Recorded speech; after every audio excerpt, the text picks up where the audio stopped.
بسم الله الرحمن الرحيم نحمده ونصلي على رسوله الكريم أما بعد فأعوذ بالله من الشيطان الرجيم بسم الله الرحمن الرحيم اليوم أكملت لكم دينكم وأتممت عليكم نعمتي ورضيت لكم الإسلام دينا. وقال تعالى في مقام آخر وتمت كلمة ربك صدقا وعدلا. وقال تعالى في مقام آخر لا تبديل لكلمات الله. وقال تعالى وذكر فإن الذكرى تنفع المؤمنين. صدق الله العظيم. قال النبي صلى الله عليه وسلم بلغوا عني ولو آية أو كما قال عليه الصلاة والسلام.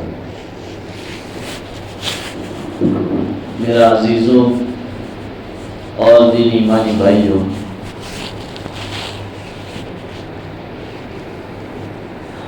اللہ رب العزت نے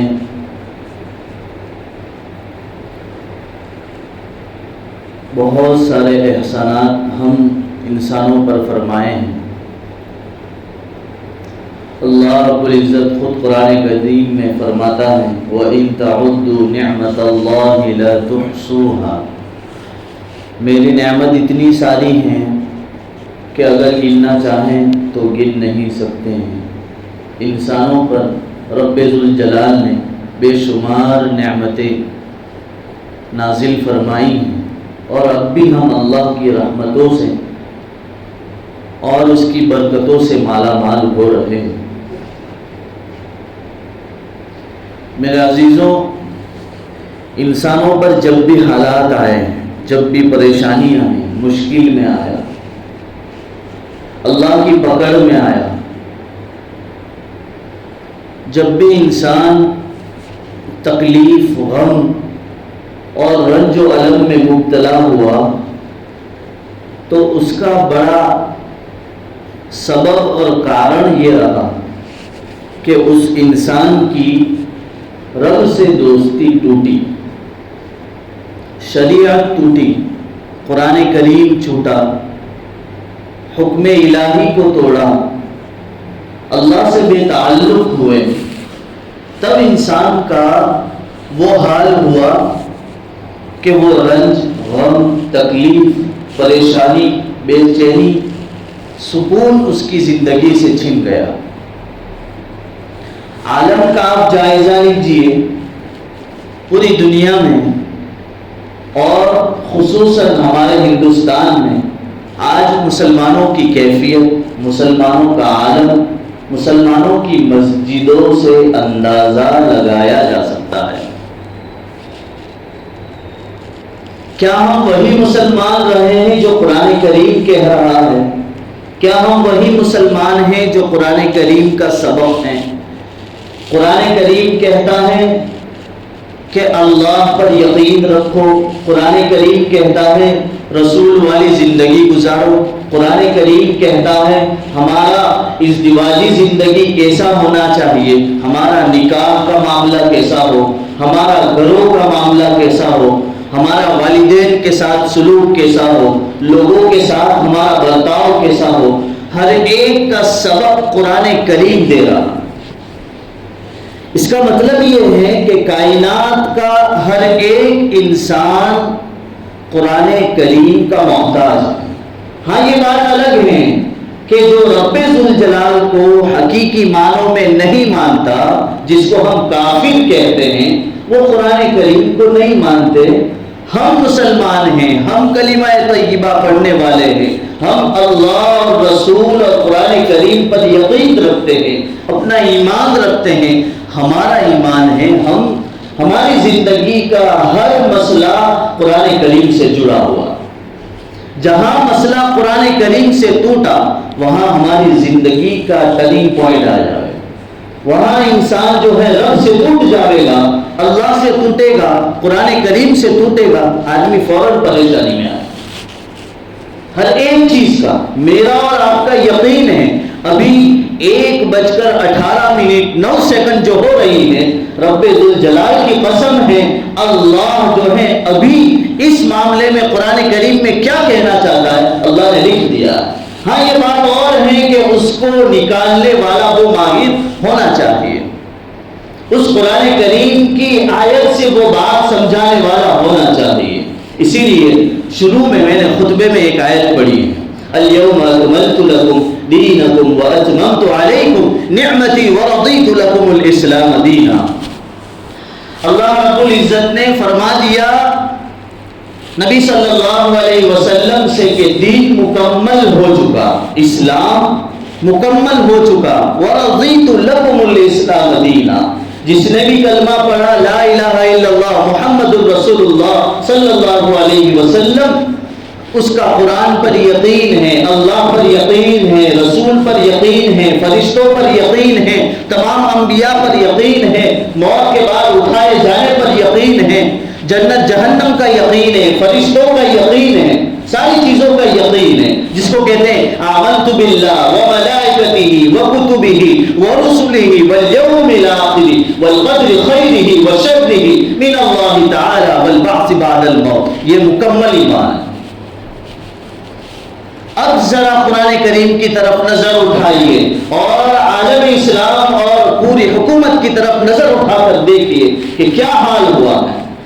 مسجدوں کی طرف نگاہ اٹھا کر ہم دیکھیں گے تو ہم مسلمانوں کا لیول سمجھ میں آتا ہے کہ ہم اللہ والے کتنے ہیں اور غیر اللہ والے کتنے ہیں. غیر اللہ یعنی اللہ کو نہ ماننے والے.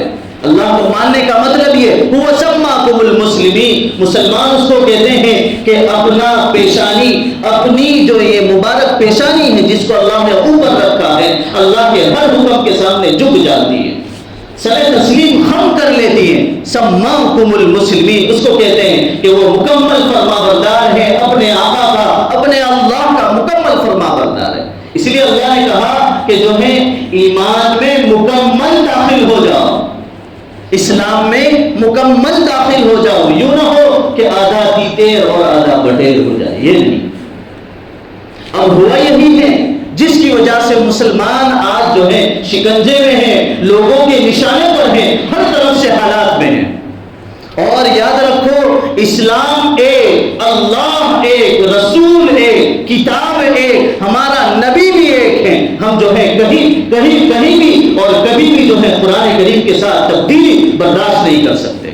میرا آپ کا یقین ہے میرے ماں باپ ایک طرف ہیں، میری بہنیں ایک طرف ہیں، میرے بھائی ایک طرف ہیں، میری اولاد ایک طرف ہیں. اگر ایک طرف اسلام پر آنچ آتی ہے یہ سارے کے سارے قربان ہو سکتے ہیں، لیکن اللہ اور اس کے رسول اور قرآن کریم پر اگر کوئی آنچ آتی ہے یقین جانو سب سے پہلے ہماری گردنیں کٹے گی. اس کے بعد جو ہے یہ لوگ اور قرآن کریم کو تبدیل کر سکتے ہیں. اللہ خود اعلان کرتا ہے لا تبدیل لکلمات اللہ، میرے قرآن کریم کو کوئی نہیں بدل سکتا، میری شریعت کو کوئی بدل نہیں سکتا، میرے قانون کو کوئی بدل نہیں سکتا. یہ آج کی حکومت کرنے والے یوں سمجھتے ہیں کہ ہم قانون کو بدلیں گے، ہم طلاق کے مسئلے کو بدلیں گے، ہم جو ہے نکاح کے مسئلے کو بدلیں گے.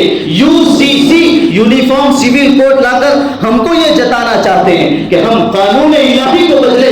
جان تمہارے پاس جتنی طاقت کو بدل لو. ہمارے اندر بھی اسلامی خون اور اللہ کا ایمان دوڑتا ہے. ہم جو ہے اپنی جانیں دے سکتے ہیں، ہم اپنا ایمان نہیں بیچ سکتے، ہم اپنے قرآن کریم کے قانون کو نہیں بدلنے دیں گے. ہم جو ہے اپنی رائے پیش کریں گے، قانون کے دائرے میں رہتے ہوئے ہم جو ہے اس سے مقابلہ کریں گے اور اپنی رائے اور اپنی جو ہے اپنی دینی خیالات کو پیش کریں گے اور کہیں گے کہ قانون کے ساتھ کوئی کھلواڑ نہیں ہو سکتا. جاؤ دیکھ لو امبیڈکر نے جو قانون بنایا تھا مسلم پرسنل لا بورڈ کا، اور وہ چیز وہ قانون کے اندر داخل ہے. تم چاہتے ہو کہ ہماری جو ہے بچیوں کو اٹھا کر لے جاؤ اور لو جہاد کا معاملہ سیٹ کر کے رکھ دو. تم چاہتے ہو کہ ہمارا مسلمان 3 طلاق دے اور تم چاہتے ہو کہ یہ 3 طلاق کا کوئی مطلب نہیں، ہمارا قانون جو کہے گا وہ کریں گے. مسلمانوں جب نماز کے پابے ہیں، جب لوگوں کے حقوق کے پابے ہیں تو یہ سمجھو کہ قرآن کریم کے ساتھ کھلواڑ نہیں تو اور کیا ہو سکتا ہے. ہمارے معاملات معاملات کا یہ حل ہے۔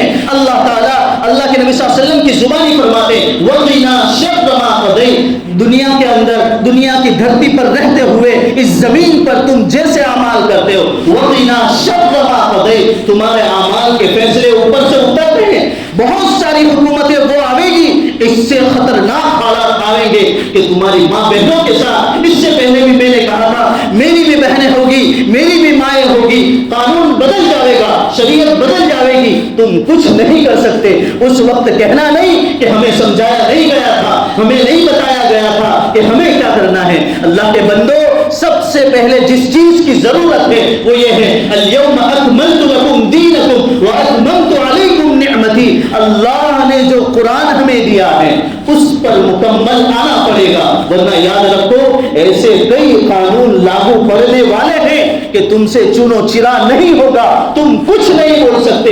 یہ دیش تو آزاد ہے، یہاں آزادی کے ساتھ ایسا نہیں ہے کہ صرف مسلمانوں پر حملے ہو رہے، ایسا نہیں ہے، بلکہ دوسرے دھرم والے جتنے بھی لوگ ہیں ان کی مذہبی چیز کو چھین لیا جائے گا۔ وہ اپنی طریقے سے اذانوں پر پابندی ہوئی، کون سی چیز لگ رہی تھی؟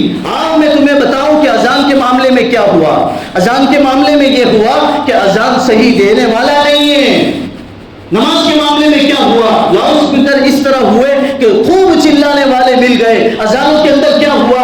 ہم کو جس طریقے سے دینی چاہیے تھی اذان تو وہ ہوتی کہ چاشنی کی طرف لوگوں کے دل جو ہے وہ اذان کی طرف مائل ہوتے۔ آؤ اٹھاؤ میں تمہیں تاریخ کی کتابوں میں بتاؤں کہ جو ہیں ہمارے دیوبند کے علماء کرام میں ایک اللہ والے وہ تھے کہ اذان دیتے تھے اور ہر طرف سناٹا چھا جاتا تھا، بلکہ پڑوس میں رہنے والے غیر جو تھے وہ بھی کہتے تھے کہ تمہاری پانچوں وقت کی اذان کے ذریعے سے ہم اپنی گھڑی کا ٹائم سیٹ کرتے ہیں، اور ہمیں پتا چلتا تھا کہ اب ان مسلمانوں کا نماز کا وقت ہوا، عبادت کا وقت ہوا، کچھ ہم بھی اپنے اللہ کو یاد کر لیں، ایسا وہ سمجھتے تھے۔ آج ذرا بتاؤ کہ کیا حال ہو گیا۔ اس طرح کے معاملے میں ہم نے جو ہے کوتاہی کو چھوڑا۔ ایک میرے محبین میں سے، مجھ سے محبت رکھنے والوں میں سے ایک شخص نے مجھے ویڈیو بھیجا۔ ویڈیو کلپ میں یہ تھا کہ ایک استاد اپنے بچوں کو یہ کہہ رہا تھا کہ ہمارے یہاں ایک لائبریری کھلی ہوئی ہے کتابوں کی، ایک کتب خانہ کھلا ہوا ہے، اس میں کتابیں کم ہیں، آپ کے گھر کے اندر جو نہ پڑھی جانے والی جتنی بھی کتاب ہو وہ سب لا کر ہمارے اس اسکول کے اندر لا کر رکھ دو، کل سب لے کر آ جانا۔ سب بچوں نے وعدہ کیا اپنے استاد سے، اور جو ہے اپنے گھر کو گئے۔ صبح کو جب واپس آئے تو سب ایک ہی کتاب لائے تھے، وہ بھی قرآن کریم، وہ بھی قرآن کریم۔ سب بچوں سے جب اٹھایا گیا کہ کیا چیز ہے تو وہ سب قرآن کریم لے کر آئے تھے۔ دل پر ہاتھ رکھ کر بتاؤ کہ کس نے آج قرآن کریم کو کھولا ہے؟ کس نے محبت سے یوں قرآن کو کھولا اور کہا کہ اے اللہ یہ تیرا کلام ہے، اس کو میں محبت سے پڑھنا چاہتا ہوں؟ ہے بتاؤ مسلمانوں، کیا دل پر گزر رہی ہے، کیا حالات ہو رہے ہیں؟ یہ مسلمان ہیں۔ سول کوڈ کیا ہمارے کو سپاٹے پڑیں گے؟ خود قرآن کہتا ہے کہ جب قرآن کریم کو چھوڑو گے تو ایسی حالت ہونے والے ہیں۔ یاد رکھو ابھی تھوڑا معاملہ ہو جائے، مسلمانوں کی یہ کیفیت نہیں کہ ایک ساتھ ہو جائے، یہ بھی حال نہیں ہے، یہ حال ہے ہمارا۔ یہ بھی نہیں ہے کہ ہم یکجو ہو کر واعتصموا بحبل اللہ جمیعا ولا تفرقوا، اللہ کہتا ہے اللہ کی رسی کو مضبوطی سے پکڑو، اللہ کہہ رہا ہے کہ محبت سے رہو، آپس میں مل جل کر رہو۔ کہاں معاملہ ہے؟ سارا جو ہے معاملہ بگڑ چکا ہے، ہر طرف سے ہمارا دل جو ہے وہ الگ الگ بکھر چکا ہے۔ پھر کہاں سے محبت وہ پنپے گی، وہ محبت کہاں سے نکلے گی، پھر وہ کہاں سے جوڑ پیدا ہوگا؟ تم اگر کچھ کام کرنا بھی چاہو گے تو پہلے تو محبت ہے، پہلے تو جوڑ ہے، پہلے تو ہمارا تعلق ہے، ہمارا آپسی تعلق ہی نہیں، ہم کیا محنت کریں گے، ہم کیا دین کو بچائیں گے؟ اس دین کے لیے تو صحابہ کرام نے بڑی بڑی قربانیاں دی ہیں، اپنی جانوں کو، اپنی بیویوں کو، اپنی اولادوں کو جو ہے انہوں نے قربان کر دیا۔ اور ہم نے کیا کیا ہے؟ ہم نے اپنی نمازوں کو قربان کیا، ہم نے جو ہے اللہ کے احکامات کے دھجیاں اڑائی، ہم نے جو ہے آقا مدنی صلی اللہ علیہ وسلم کی سنتوں کا جنازہ اٹھایا ہے۔ ہر طرف سے جو ہے ہم نے ناکامی کو اختیار کیا ہے، اور ہم چاہتے ہیں کہ ہم ایش و آرائش اور آرام میں رہیں۔ یقین رکھو وہ آگ جو لگ رہی ہے، وہ آگ جو لگ رہی ہے، یقین رکھ لو ہمارے گھر کے اندر بھی وہ آگ لگنے والی ہے۔ اس سے پہلے سمجھ جاؤ، اس سے پہلے سمجھ جاؤ، اس سے پہلے سمجھ لو کہ اللہ ہمیں ہدایت دے رہا ہے، اللہ ہمیں سمجھ دے رہا ہے۔ اپنی نمازوں کا تو ٹھکانہ کر لو، کم از کم اتنا کر لو کہ 5 وقت کی نماز ہو جائے، اتنا تو کر لیں۔ اتنا بھی نہیں ہوتا، بلکہ یہاں تک نہیں ہوتا کہ جمعہ بھی صحیح معنوں میں ادا نہیں ہو رہی۔ کئی لوگ وہ ہیں کئی لوگ وہ ہیں جن کی نمازیں نہیں ہو رہی، جمعہ کی نماز تک نہیں ہو رہی، اور کوئی دعوت دینے والا نہیں ہے، کوئی ان کو بات پہنچانے والا نہیں، ان کو کوئی سمجھانے والا نہیں۔ یہی ساری نحوستیں ہیں۔ اللہ کے بندو، میں اس گاؤں کی بات کرتا ہوں، ہمارا چھوٹا سا گاؤں ہے، بہت کم لوگ رہنے والے ہیں، بڑی محبت سے رہنے والے ہیں۔ ہم جو ہیں ایک دوسرے کے ساتھ مل کر پہلے اپنی مسجدوں کو آباد کر لو، پھر یقین رکھو اللہ تعالیٰ خود کہتے ہیں، نبی کریم صلی اللہ علیہ وسلم کی زبانی ارشاد فرمایا کہ جو ہے مسجدوں کو آباد کرنے والے ہوتے ہیں، اللہ وہاں عذاب نہیں بھیجتا ہے۔ یہاں سب سے بڑی یہی چیز ہے کہ مسجدیں آباد نہیں ہو رہی ہیں، قرآن کریم سے ہمارا تعلق ٹوٹ گیا ہے۔ آپ یقین رکھو، اگر یہ UCC جو آ گیا اور اس کے علاوہ بہت سارے قانون ابھی بھی لگے ہوئے ہیں، قرآن کریم کا پہلا پارہ اٹھا کر دیکھو، اللہ نے یہود اور نصارہ کی پوری مذمت بیان کی، بے دھڑلے سے بیان کی۔ کوئی ڈر نہیں، اللہ کو کس چیز کا ڈر ہے؟ اللہ نے کہا ہے کہ یہودی کبھی بھی اپنا نہیں ہو سکتا، عیسائی کبھی بھی اپنا نہیں ہو سکتا، ہے ہی نہیں جو اللہ کو ماننے والا نہیں، اپنا نہیں ہو سکتا، اللہ اپنا نہیں ہو سکتا وہ۔ اس لیے ہم جب کوئی بات کرتے ہیں تو بہت سے لوگوں کو جو ہے آگ لگتی ہے کہ مسلمان اور امام اور ایک عالم جو ہے ممبر پر بیٹھ کر دہشت گردی کی بات کرتے ہیں۔ اللہ کے قسم، یہ تم ہمارے معاملات میں، یہ نکاح ہمارا معاملہ ہے، طلاق ہمارا معاملہ ہے، وراثت ہمارا معاملہ ہے، نام نقطہ ہمارا معاملہ ہے، وکالت ہمارا معاملہ ہے۔ یعنی میں یہ کہنا چاہتا ہوں کہ اسلامی قانون ہمارا پہلے سے بنا ہوا ہے، قرآن کریم یہ ہمارا قانون ہے، قانون الہی ہے۔ نکاح کیسے کرنا ہے تمہیں کیا معلوم ہے؟ تم نے تو نکاح ہی نہیں کیا، یوں ہی گھوم رہے ہو، تمہیں کیا معلوم کہ اس والی زندگی کیا ہوتی ہے، اولاد کیا ہوتی ہے، گھر بار کیا ہوتا ہے، تمہیں کیا معلوم ہے؟ تمہیں کچھ معلوم نہیں ہے، تم تو یوں ہی گھومتے رہتے ہو، تمہیں کچھ معلوم نہیں۔ ہم تو جو ہے محمدی ہیں، اللہ کا قانون پڑھنے والے اور اس پر عمل کرنے والے۔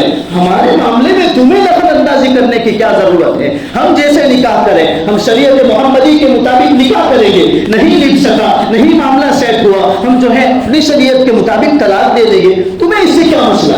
یہ بس ایک چیز ہے کہ مسلمانوں کو ابھارنے کے لیے، مسلمانوں کو جانچنے کے لیے کہ ابھی بھی مسلمان زندہ ہے یا سویا ہوا ہے، یہی چیز ہے۔ اس لیے میرے عزیزوں، جاگو اور سمجھ جاؤ، نہ سمجھو گے تو مٹ جاؤ گے ہندوستان والوں، نہ سمجھو گے تو مٹ جاؤ گے ہندوستان والوں، تمہاری داستان تک نہ رہے گی داستانوں میں، یعنی پوری ہسٹری ختم ہو جائے گی۔ اللہ کے بندو، اپنی ضمیر کو ٹٹولو، اپنے دل کو جگاؤ اور اپنے ایمان کو اور اپنے اللہ پر یقین کو جماؤ، اور اس بات پر ابھی مسلم پرسنل لا بورڈ جو ہے اس پر مستقل محنت کر رہی ہے، اور اس قانون کو نہ لاگو کرے اس کے لیے جو ہے بڑی محنت ہو رہی ہے۔ میں انشاءاللہ آپ لوگوں کو پتہ ہی ہے، لیکن میں پھر بھی بتانا چاہتا ہوں کہ ہم سب لوگوں کو، اماموں کو اور عالموں کو جو ہے یہ چیز بھیجی گئی ہے کہ آپ جو ہے QR کوڈ کو اسکین کر کے اپنا میسج بھیجیں اور کہیں، کیونکہ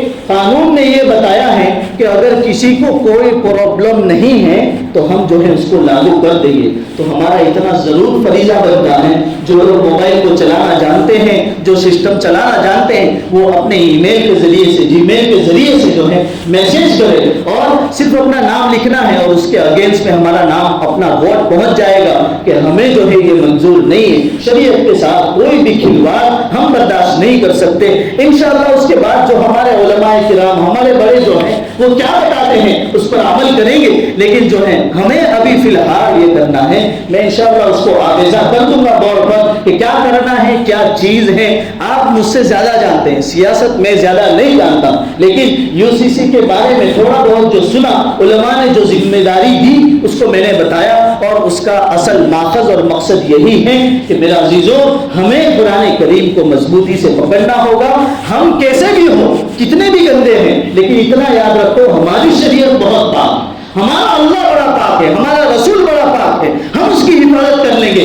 آپ نے دیکھا ہوگا کہ محمد صلی اللہ علیہ وسلم کی گستاخی میں کوئی شخص بھی آیا تو ایک پینے والا شرابی، ایک زنا کرنے والا زانی اور ایک چوری کرنے والا چور بھی ہو، لیکن اگر محمد کی شان میں آنچ آتی ہے وہ پہلی صف کے اندر کھڑا ہو جاتا ہے، میرے محمد میری جان ہے، میری شان ہے، میری آن اور مان ہے، میرا اسلام، میرا دین، میرا مذہب، میرا خون ہے، میری رگوں رگوں کے اندر جو ہے میرا اللہ بستا ہے، اس کے علاوہ ہماری کوئی مقصد نہیں ہے۔ اسی لیے میری زندگی کا مقصد تیرے دین کی سرفرازی، میرے زندگی کا مقصد تیرے دین کی سرفرازی، میں اسی لیے مسلمان، میں اسی لیے نمازی۔ اس لیے میرے عزیزوں نماز کی فکر کرو۔ قرآن کریم کو میں پہلے بھی کہہ چکا ہوں، قرآن کریم کو دیکھنا ثواب، کھولنا ثواب، پڑھنا ثواب، پڑھانا ثواب، اس کو سکھانا ثواب، سننا ثواب، اس کی طرف نگاہ کرنا ثواب، بہت سارے ثواب ہے۔ کچھ نہ کر سکو، کم از کم قرآن کریم جہاں رکھا ہو اس کو محبت سے دیکھ لو کہ یا اللہ یہ تیرا قانون ہے، اس سے ہم نے بڑی بغاوت کی، اتنی ندامت کو پیدا کر لو، پہلے اتنا کر لو، یا اللہ تو توفیق دے تو ہو سکتا ہے، ہم تو بڑے کمزور بندے ہیں۔ اس کے بعد کچھ قدم آگے بڑھے تو قرآن کریم پر ہاتھ رکھ لو اور کہو کہ یا اللہ پہلے تو دیکھتا بھی نہیں تھا، آج تیرے قرآن کریم کو دیکھتا ہوں محبت سے، اب جو ہے ہاتھ لگاتا ہوں۔ ایک اللہ والے گزرے ہیں، اس کے بعد بات ختم کرتا ہوں۔ دہلی کے ایک اللہ والے ہیں، منشی تھے، لکھنے والے، آپ چاہے تو اس کو یوٹیوب پر قاری اسامہ صاحب آنندی نے وہ واقعہ بیان کیا ہے، نام مجھے یاد نہیں، منشی تھے، ایک لکھنے والے، بڑے اللہ والے تھے۔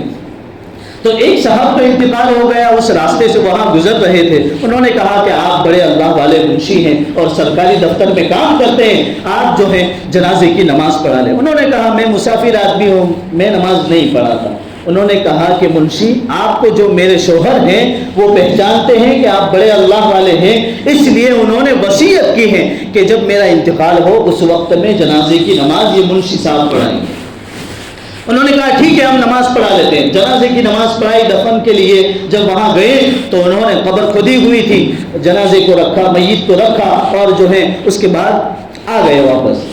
جب ریٹرن ہو رہے تھے تو وہ ملازمت پر جانا چاہتے تھے اپنے دفتر کے اندر، اتفاق ایسا ہوا کہ جو لوگ کام کرتے ہیں تو ان کی انٹری پڑتی ہے، وہ فائل کے اندر چھوٹی سی بک ہوتی ہے، اس میں انٹری ہوتی ہے کہ جو ہے آج آ گئے، حاضری ہوئی، جو بھی لکھا ہوا تھا، ایک قیمتی کاغذ تھا ان کا، ایک ڈائری تھی، وہ ڈائری اس قبر کے اندر گر گئی۔ وہ جو دفن ہوئے تھے وہ اللہ والے نہیں تھے، وہ تو گنہگار اور جو ہے اللہ کے یعنی نافرمان بھی نہیں تھے، لیکن جو ہے نہ نماز نہ ذکر نہ تلاوت، نارمل آدمی تھے، کبھی پڑھی کبھی نہیں پڑھی، جو ہوا سو ہوا، اس طرح کا معاملہ تھا۔ اب وہ منشی صاحب جو تھے وہ یہ سوچ رہے تھے کہ اس ڈائری کے بغیر میرا معاملہ آگے نہیں بڑھ سکتا، میری روزی روٹی کا مسئلہ ہے، نان نفقہ، بیوی بچے میرے ہیں، ان کو کھلانا پلانا سارا اس کے اندر لکھا ہوا ہے، یعنی سرٹیفکیٹ ہے میرا ہے، اب لینا ہے، گیا تو وہ قبر کے اندر گر گیا۔ اب جو ہے وہاں گاؤں والوں سے بات کی کہ میرا معاملہ اس طرح ہوا ہے اور میری ڈائری اندر چلی گئی، آپ جو ہے اگر کہیں تو قبر ابھی 2-3 گھنٹے ہی ہوئے ہیں، قبر کو کھود کر جو ہے وہ ڈائری کو نکال لو تاکہ میری ملازمت باقی رہے۔ تو سب لوگوں نے کہا آپ تو بڑے اللہ والے ہیں، آپ ٹینشن کے بغیر کھولو اور جو ہے ڈائری کو نکال لو۔ وہ منشی صاحب فرماتے ہیں کہ اس قبر کو کھولا تو اس قبر کے اندر ابھی صرف 2-3 گھنٹے ہوئے تھے، لیکن سارے گلاب کے پھول اگے ہوئے تھے، اس قبر میں سارا بھر گیا تھا گلاب کے پھولوں سے۔ منشی صاحب نے جو ہے اپنی ڈائری لی اور پورا قبر کو پھر سے ڈھک دیا اور جو ہے اس کی بیوی کے پاس گئے اور کہا کہ میں آپ کو قسم دے کر پوچھتا ہوں کہ آپ کے شوہر کا وہ کون سا عمل تھا جس کی وجہ سے آپ کے شوہر کی قبر کے اندر گلاب کے پھول اگے ہوئے تھے، مجھے ذرا بتا دیجیے۔ انہوں نے کہا کہ وہ تو کھیتی باڑی کرنے والے آدمی تھے، سیدھے سادے آدمی، نہ کبھی نماز زیادہ پڑھتے تھے، موقع ملا تو پڑھی، نہ کچھ، بس یوں ہی معاملہ تھا۔ ہاں لیکن ایک عمل تھا، وہ پڑھے لکھے نہیں، ان پڑھ تھے، لیکن جب بھی موقع ملتا قرآن کریم کو روزانہ صبح میں کھولتے اور کہتے یا اللہ یہ کلام بھی پاک ہے، تو بھی پاک ہے، تیرا قرآن بھی سب کچھ صحیح کہتا ہے، لیکن میں ان پڑھ گوار ہوں، مجھے پڑھنا نہیں آتا، یا اللہ اس طرح کہہ کر اس میں جو کچھ لکھا ہوا ہے سب کچھ صحیح، یا اللہ میں اس پر ایمان لاتا ہوں، بس یہی انگلی گھما گھما کر کہتا تھا۔ یہ سبب بنا اس کے قبر میں گلاب کے پھول اگنے کا۔ میں یہ بتا رہا ہوں کہ کم از کم اتنا کر لو، اتنا تعلق پیدا کر لو کہ قرآن کریم کھلے اور اس پر انگلی تو گھومے، نہ پڑھنا آتا ہو تب بھی اتنا تو آدمی کر سکتا ہے۔ اللہ رب العزت مجھے آپ کو کہنے سننے سے زیادہ عمل کی توفیق عطا فرمائے۔